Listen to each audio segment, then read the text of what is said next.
10 লাখ টকাৰ সাহায্য দিব লাগিব লাগিবনে নাই সকলো শেষ হৈ গ'ল মানুহে গোটেই জীৱন নিজৰ জীৱনৰ উপাৰ্জন খৰচ কৰি গোটোৱা প্ৰতিটো সম্পদ এটা এটাকৈ চকুৰ আগত বানপানীয়ে লৈ গ'লনে নাই মহিলাগৰাকীয়ে নিজৰ বিয়াত গোটাই অনা দেউতাকৰ ঘৰৰ পৰা গোটাই অনা দেউতাক মাকে আশাৰে ছোৱালীজনীৰ লগত দিয়া প্ৰতিটো সামগ্ৰী ধ্বংস হৈ গ'ল নিজৰ জীৱনৰ সকলো কষ্ট খৰচ কৰি গোটোৱা মাৰ্কশ্বিট চাৰ্টিফিকেটবোৰ ধ্বংস হৈ গ'ল হয়নে নহয় কাৰোবাৰ ঘৰ গ'ল আজি শিৱসাগৰ জিলাত এটা 11 বছৰীয়া ল'ৰাৰ মৃত্যু হৈছে অলপ আগত আমি খবৰ পাইছো এই যে 11 বছৰীয়া ল'ৰাটো আজি মৰিলে এই যে 105 জনতকৈ অধিক মানুহ মৃত্যু হ'ল ইয়াৰ বাবে জবাবদিহি কোন হ'ব লাগে বিজেপি চৰকাৰ আৰু এই কয়লা সিন্ডিকেটৰ লগত জড়িত প্ৰতিজন মানুহ হ'ব লাগে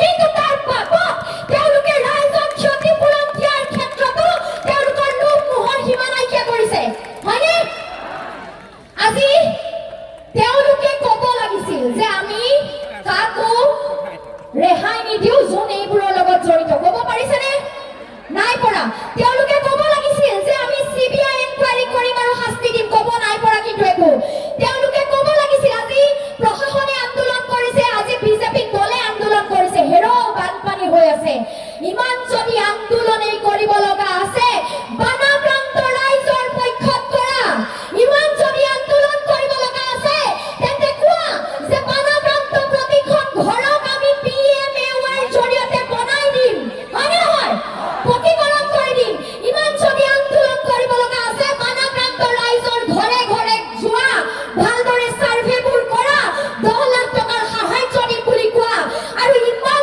যদি আন্দোলনেই কৰিব আছে ইমান যদি দাদাগিৰি কৰিব পৰাকৈ অসমৰ বিজেপি চৰকাৰৰ দম আছে তেন্তে দিল্লীত গৈ কৰা কোৱা যে নৰেন্দ্ৰ মোদী এতিয়াও অসমত কিয় অহা নাই সেইটো ক'বলৈ দম নাই অমিত শ্বাহ কিয় অহা নাই বিজেপিৰ কোনো মুঠা ফুটা ব্যক্তি শিৱসাগৰ চৰাইদেউ জিলাত কিয় থিয় হোৱা নাই এইটো ক'বলৈ তোমালোকৰ দম নাই দিল্লীৰ আগত ৰঙা চেকু দেখুৱাবলৈ তোমালোকৰ দম নাই তোমালোকে কাৰ বিৰুদ্ধে আন্দোলন কৰা অখিল গগৈৰ বিৰুদ্ধে অখিল গগৈ শিৱসাগৰৰ MLA এজন শিৱসাগৰৰ MLAৰ ভয়ত বিজেপিয়ে জিলাই জিলাই আন্দোলন কৰিছে আৰু তোমালোকৰতো এজন প্ৰধানমন্ত্ৰী আছিল নাছিল জানো ভাৰতৰ এজন প্ৰধানমন্ত্ৰী আছিল ভাইয়ন বেহেনো বুলি কয় গামোচাখন পিন্ধে এতিয়া বানপানীৰ সময়ত ৰাইজৰ চকু পানীবোৰ মুচিবলৈ গামোচাখন কান্ধত লৈ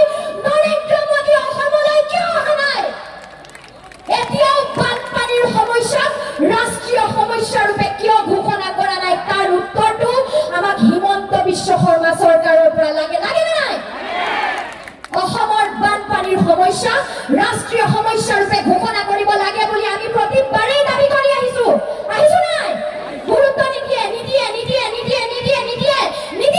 কিন্তু এইবাৰ কিয় নাই দিয়া এইবাৰ কিয় শিৱসাগৰ চৰাইদেউৰ মানুহবোৰ নিশ্চিহীন হওঁতে ঘৰবোৰ ধ্বংস হওঁতে মানুহবোৰ মৰোতে হিমন্ত বিশ্ব শৰ্মাৰ বুকুত নকঁপিল নৰেন্দ্ৰ মোদীৰ অসমলৈ মনত নপৰিল অষ্টলক্ষ্মীলৈ মনত পৰে যেতিয়া ইলেকশ্যন আহে আমাৰ সম্পদবোৰ যেতিয়া লাগে তেতিয়া মনত পৰে যেতিয়া আমাৰ সমস্যাবোৰ আহে যেতিয়া আমাৰ বানপানী আহে যেতিয়া আমাৰ মানুহবোৰ মৰে যেতিয়া আমাৰ মানুহে বুকু বান্ধি হিয়া ভাঙি কাঁদে তেতিয়া অসমলৈ তেওঁলোকৰ মনত নপৰে কিয় এই উত্তৰটো আমাক লাগিবই আৰু যেতিয়া আমি ক্ষতিপূৰণ বিচাৰিছো আমাক খুদ চাউল দিছে খুদ চাউল 100 টকা এটা মুৰ্গী হাঁহৰ নামত কিবা পায় নেকি এটা গাহৰি মৰিলে কিমান 4000 মান টকা দিছে কিবা পায় নেকি তুলিখন দিছে তুলি মামা তুলি বালক ঢালক ঢালি পেলাই হয় নহয় বালক ঢালক আৰু তাৰ পাছত আহিল মামা তুলি আপুনি কেৰা বেকা হ'বই নোৱাৰে খোৱাটো বাদেই দিলো ইপাৰ সিপাৰ দেখা পায় ভিক্ষাৰী বুলি ভাবিছা নেকি শিৱসাগৰৰ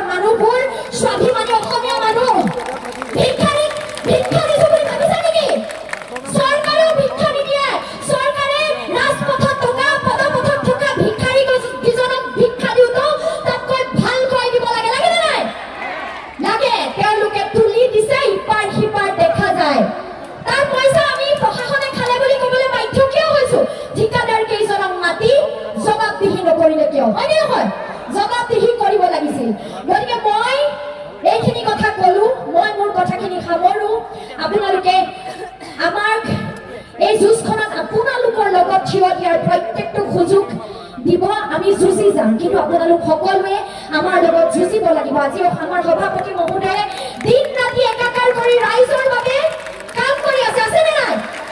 আৰু তেখেতক কাম কৰাৰ সুযোগ প্ৰশাসনে দিব লাগিছিল, কিন্তু প্ৰশাসনে তেখেতক পদে পদে বাধা দিছে। কিন্তু আমি ভাল পাইছো যে বানাক্ৰান্তৰ ৰাইজ আজি নিজে ওলাই আহিছে প্ৰশাসনক তাৰ উত্তৰ দিবলৈ। আহিছেনে? আহিছে। গতিকে আমি সকলোৱে মিলি যুঁজিম, আৰু যেতিয়ালৈকে প্ৰতিজন বানাক্ৰান্তৰ ৰাইজে প্ৰকৃত ক্ষতিপূৰণ নাপায় তেতিয়ালৈকে আমাৰ এই যুঁজ অব্যাহত থাকিব। যেতিয়ালৈকে বানাক্ৰান্তৰ ৰাইজে 10 লাখ টকাৰ ক্ষতিপূৰণ নাপায়, প্ৰতিখন ঘৰে PMAOৰ অধীনত একোটাকৈ পকী ঘৰ নাপায়, যেতিয়ালৈকে CBI তদন্ত নহয়, যেতিয়ালৈকে শিৱসাগৰে 1000 কোটি টকাৰ আন্তঃগাঁথনিৰ পুনৰ নিৰ্মাণ পেকেজ নাপায়, যেতিয়ালৈকে আমি প্ৰতিটো ক্ষেত্ৰত যোগ্য ক্ষতিপূৰণ লাভ নকৰোঁ, তেতিয়ালৈকে আমাৰ এই যাত্ৰা অব্যাহত থাকিব। আৰু মই জানো শিৱসাগৰবাসীৰ ৰাইজ অসমৰ জনতাৰ বাবে উদাহৰণ হৈ আছে, আৰু এই বিপদৰ মুহূৰ্ততো শিৱসাগৰবাসীৰ ৰাইজে এক দৃষ্টান্ত দাঙি দেখুৱাব, আৰু বিজেপি চৰকাৰক প্ৰতিজন বানাক্ৰান্ত ৰাইজক যোগ্য ক্ষতিপূৰণ দিবলৈ বাধ্য কৰাৰ এই যুঁজখনত শিৱসাগৰবাসীৰ ৰাইজ সকলোতকৈ আগত ওলাই যাব। প্ৰয়োজনত গুৱাহাটীলৈ, হিমন্ত বিশ্ব শৰ্মাৰ ঘৰলৈ, বিধানসভাৰ সন্মুখলৈ, প্ৰয়োজনত দিল্লীলৈ শিৱসাগৰবাসীৰ ৰাইজে খোজ দিব, শিৱসাগৰবাসীৰ ৰাইজে যুঁজ দিব, আৰু আমি একেলগে ক্ষতিপূৰণৰ এই যুঁজখন কৰিম। মই সকলোকে মোৰ লগত জয় আই অসম বুলি কৈ মোৰ কথাখিনি সামৰিবলৈ অনুৰোধ জনাইছো। একেলগে কম দেই। 1 2 3 জয় অসম। ধন্যবাদ। আজিৰ গণসমাৱেশত উপস্থিত থকা শিৱসাগৰ জিলাৰ বিভিন্ন প্ৰান্তৰ বানাক্ৰান্ত ৰাইজ, মঞ্চত উপবিষ্ট ৰাইজৰ দল, কৃষক মুক্তি সংগ্ৰাম সমিতি, ছাত্ৰ মুক্তি সংগ্ৰাম সমিতি, জাতীয় নাৰী বাহিনী আৰু জাতীয় যুৱ বাহিনীৰ সদস্যসকল তথা ৰাইজৰ দল আৰু ইয়াৰ সমৰ্থনত থকা বিভিন্ন দল সংগঠনৰ শিক্ষক, শিৱসাগৰ জিলাৰ বিষয়ববীয়াসকল, আজি আমি ইয়ালৈ আহি থাকোঁতে ৰাস্তাত বিভিন্ন প্ৰান্তৰ মানুহ লগেই পাই আহিছোঁ। ৰাস্তাত বিভিন্নখন গাড়ী, ভিৰ, আৰু তাৰ পাছত ইয়াত আহি যেতিয়া পাইছোঁ সন্মুখত হাজাৰ হাজাৰ জনতা আৰু আহি আছে। হয়তো আজি এই বৰ্ডিং খেলপথাৰত থিয় হ'বলৈ ঠাই নোহোৱাকৈ ইয়াত জনতাৰ ভিৰ হ'ব, এই পৰিস্থিতি আমি ইতিমধ্যে দেখিছোঁ, আৰু ৰাইজ সোমায়ে আছে প্ৰতিটো ছেকেণ্ডত। এই ৰাইজে আজি ইয়াত আহি, ইমানখিনি ৰাইজে এই গৰমৰ দিনত ভাদ মাহৰ দুপৰীয়া থিয় হ'ব লগা হৈছে, ৰাইজে আহি ইয়াত প্ৰতিবাদ মুখৰ হ'ব লগা হৈছে। যি সময়ত আমাৰ খেতি পথাৰবোৰ নষ্ট হ'ল, আমি পুনৰ খেতিত ধৰিব লাগে। ভাদ মাহ সকলোৰে বিভিন্ন কাম, স্কুল কলেজ মহাবিদ্যালয় আকৌ খুলিছে, সকলোৰে ছাত্ৰ ছাত্ৰী যাব লাগে, আৰু তাৰ পাছত নিজৰ সকলো কাম বন একাষৰীয়া কৰি ভৰ দুপৰীয়া গৰমত ইয়াত আজি হাজাৰ হাজাৰ জনতা থিয় হ'বলৈ বাধ্য হৈছে, হয়নে নহয়? এই বাধ্য হ'বলগীয়া পৰিৱেশটো কোনে সৃষ্টি কৰিছে? চৰকাৰ, হিমন্ত বিশ্ব শৰ্মা, বিজেপি চৰকাৰ, শিৱসাগৰ জিলা প্ৰশাসন, হয়নে নহয়? আমি আজি বানাক্ৰান্তৰ লগত লাগি থাকিব পাৰিব লাগিছিল। বিগত দিনসমূহত বানাক্ৰান্তৰ ৰাইজৰ কাষত আমি থিয় দি আছো। পথাৰৰ সময় ৰাইজে কঠীয়া বিচাৰি আছে, বীজ বিচাৰি আছে, আমি ৰাইজৰ কাষত থিয় হৈ কাৰোবাৰ ঘৰ বনাবলৈ, কাৰোবাক কঠীয়া যোগান ধৰিবলৈ প্ৰয়াস কৰি আছো, আৰু তাৰ মাজত সকলো কাম একাষৰীয়া কৰি আমি আজি ইয়াত প্ৰতিবাদ মুখৰ হ'ব লগা হৈছে। কিয়? হিমন্ত বিশ্ব শৰ্মা চৰকাৰৰ হেমাহিৰ বাবে। হিমন্ত বিশ্ব শৰ্মা চৰকাৰ আৰু শিৱসাগৰ জিলা প্ৰশাসন আৰু চৰকাৰৰ কেইজনমান বৰমূৰীয়া নেতাৰ ঠগৰ বাবে, লোভৰ বাবে।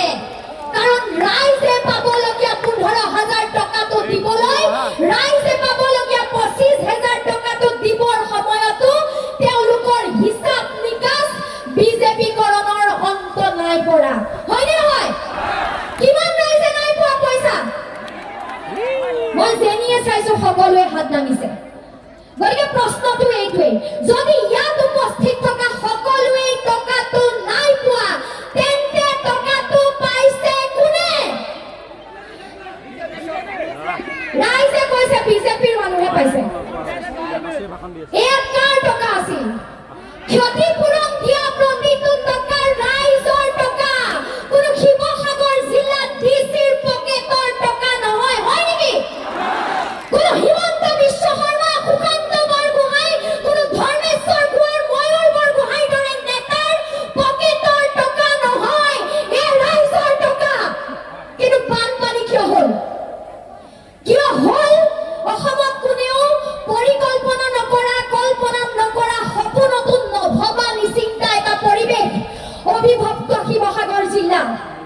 গৌৰৱ উজ্জ্বল আহোম ইতিহাসেৰে গঢ়কা স্বৰ্গদেউ চাওলুং চুকাফাই পুনৰ অসম প্ৰতিষ্ঠা কৰা শিৱসাগৰ জিলা আজি নিশ্চিহ্ন হোৱাৰ কবলত কাৰ বাবে?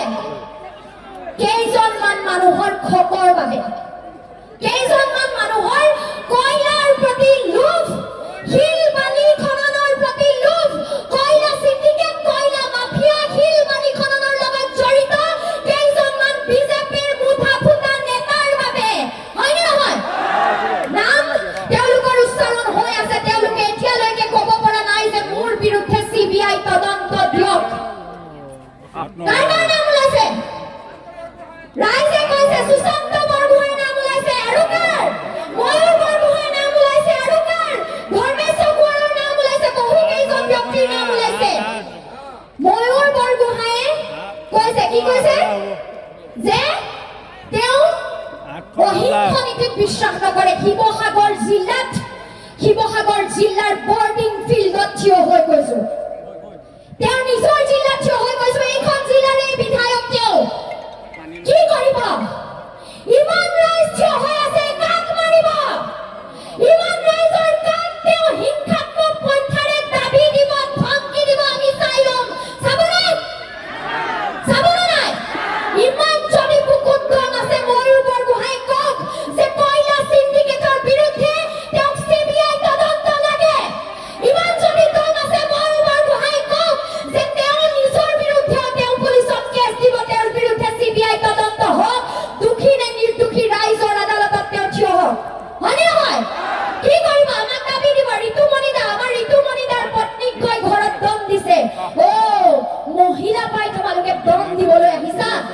নতুনকৈ বিয়া হোৱা এগৰাকী মাইকী মানুহক ঘৰত অকলে থকা অৱস্থাত তোমালোকে বৰ মতা দেখুৱাইছা।